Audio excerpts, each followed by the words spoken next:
àkòrí tó wà níwájú mi lénìí ni mo jẹ́ olúborí. But before I start, ṣùgbọ́n kí n tó bẹ̀rẹ̀, I want to thank the angel of the church, mo fẹ́ dúpẹ́ lọ́wọ́ àwọn áńgẹ́lì ìjọ the pastorate and the council members àti àwọn àgbààgbà ìjọ for giving me the opportunity to stand before them this morning. Thank you, sir. Thank you, ma'am. tó fún mi lásìkò yìí láti dúró níwájú yín lénìí. Ẹ ṣé máa, ẹ ṣé sà. As I've said earlier, bí mo ti ṣe sọ tẹ́lẹ̀, our topic today is I'm an overcomer. Àkòrí tọdún yìí ni pé mo jẹ́ olúborí. And our Bible text is taken from the book of Philippians chapter 4 verse 13.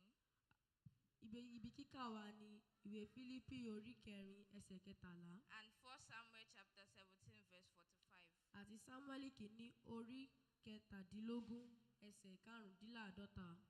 What does it mean to be an overcomer? Kí ló túmọ̀ sí láti jẹ́ olúborí? An overcomer is someone who wins and triumphs over sin. Olúborí jẹ́ ẹni tó gbégbá orókè tó sì borí ẹ̀ṣẹ̀. Someone who does not give up. Ẹni tí kò kó ara rẹ̀ pin. Ultimately enduring to the end. Tó ní ìfaradà títí dópin. Someone who successfully prevails over, conquers, or somewhat significant obstacles and opposition. Ẹni tó borí ó ṣẹ́gun tàbí ẹni tó borí ìdojúkọ àbí àtakò. Someone who trusts God no matter what happens. Ẹni tó gbẹ́kẹ̀lé nínú Ọlọ́run nínú gbogbo nǹkan. The person has an unwavering faith in God. Ó ní ìgbẹ́kẹ̀lé nínú Ọlọ́run tí kò mì rárá. Deep-rooted resilience and a commitment to spiritual growth despite obstacles. Ó jẹ́ ẹni tó wálẹ̀ jìn tó farajìn fún ìdàgbàsókè ẹ̀mí. The Bible says in Philippians chapter 4 verse 13.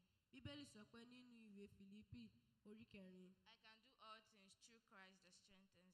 Ó sọ pé mo lè ṣe ohun gbogbo nípasẹ̀ Kristi tó fún mi lágbára. It does not say I can do things. Ó sọ pé mo lè ṣe ohun kan. It says I can do all things. Ó sọ pé mo lè ṣe ohun gbogbo.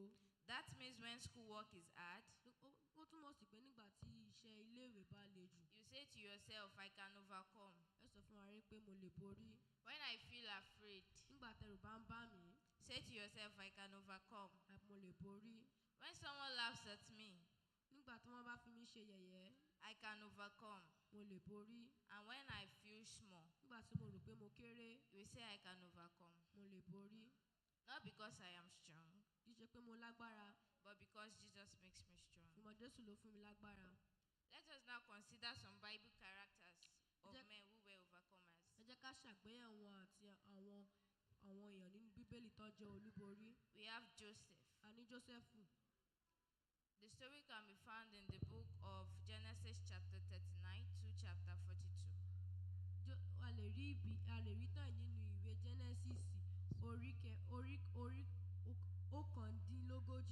títí dé 22.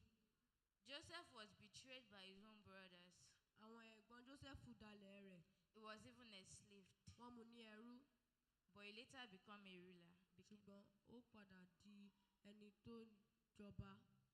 And that was how he eventually overcame. Ṣùgbọ́n báyìí ló ṣe wá padà borí.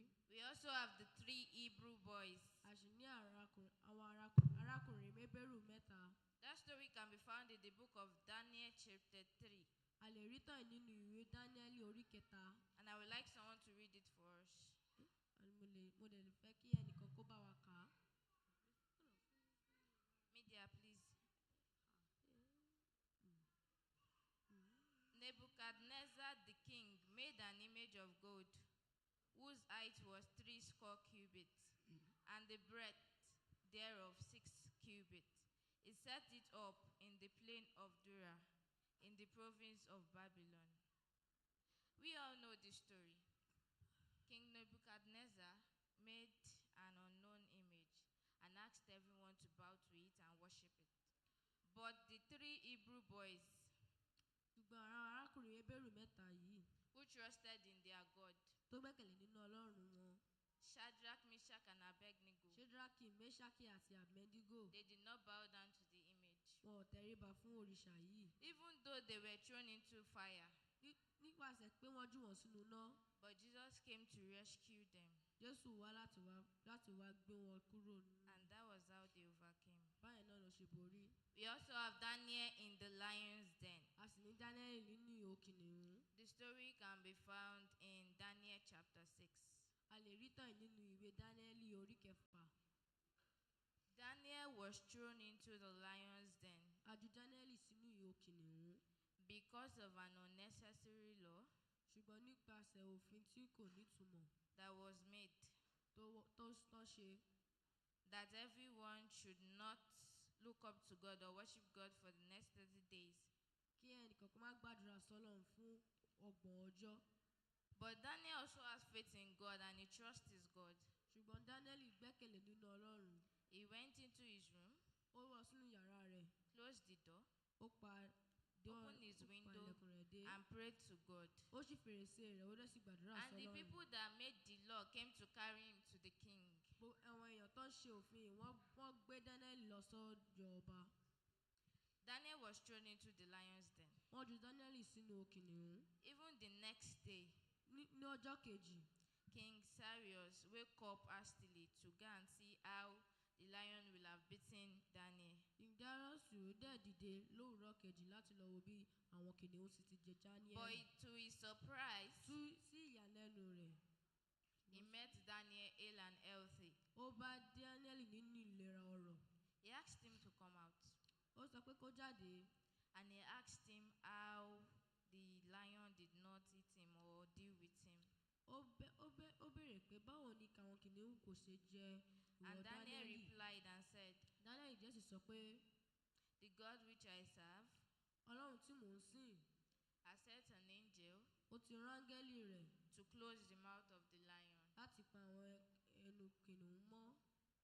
And the king said that everyone in that area should begin to serve the God of Daniel.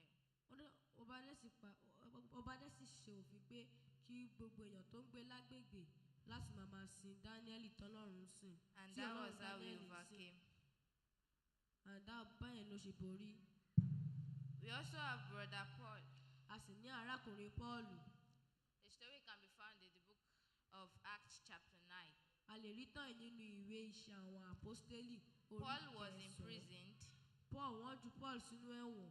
and he suffered, Ó jìyà, but he later overcame. ṣùgbọ́n ó padà borí. Now, our case study today Ṣùgbọ́n ibi àfojúsùn wa lénìí ni is David and Goliath. ní Dáfídì àti Gòláyátì. Who was David? Ta ni Dáfídì? David was the son of Jesse. Dáfídì jẹ́ ọmọ Jésè. He was young, Ó jẹ́ ọmọ arákùnrin kékeré. he was not a soldier, Kò jẹ́ jagunjagun. he was not tall, Kò ga. neither was he covered in armor. Láì ṣe pé wọ́n But kò dẹ̀ sí one wọ day, ìjà. Ṣùgbọ́n lọ́jọ́ kan, he faced a giant named Goliath. ó kojú òmìrán kan tó ń pè ní Gòláyátì. Who was Goliath? Ta ni Gòláyátì? Goliath was a champion from the camp of the Philistines, Gòláyátì jẹ́ alákíkanjú láti àwọn ọ̀dọ́ and he Fìlísítínì. was from Gath. Ó jẹ́ ọmọ bíbí ìlú Gáàtì. Goliath was big, Gòláyátì tóbi. he was loud, Ó jẹ́ ẹni ariwo. scary, Ó jẹ́ ẹni ẹ̀rù. and even the Bible recorded it that Goliath's height was 6 cubits. Bíbélì dẹ̀ sì sọ pé Gòláyátì ga nílẹ̀.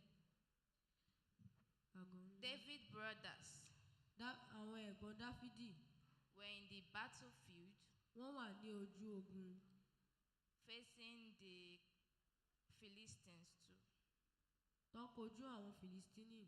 While David was at home Nígbà tí Dáfídì wà nílé taking care of his father's flocks in tó ń tọ́jú àwọn Bethlehem, àgbò bàbá rẹ̀. then Jesse, David's father, Ṣùgbọ́n